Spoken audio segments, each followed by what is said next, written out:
it's not going to be in the landlord's and the franchisor's name.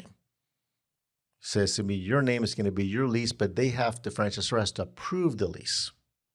So that's very important.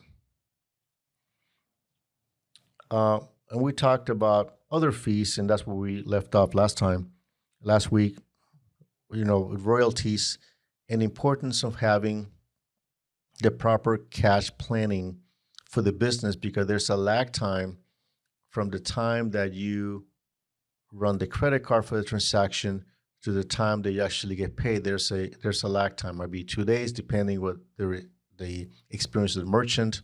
It could be the next day. It depends. But what I've seen a lot of franchisors do is you're required to use their POS system, the system where you make charges from. And they will have access to that information online. It's a requirement pursuant to the franchise agreement. So they will know how many sales you make. In fact, you're required to run all sales, regardless of which form, how they're paid through this system, because that's where they be able to establish or calculate the royalties that you will be paying them.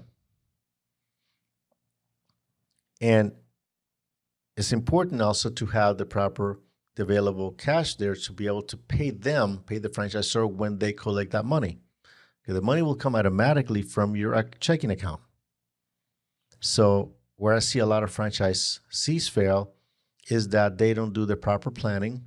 The sales are coming in.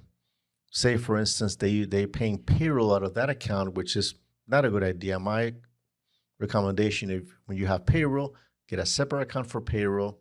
Only run payroll through that account. Simpler, it's cleaner, it's more efficient.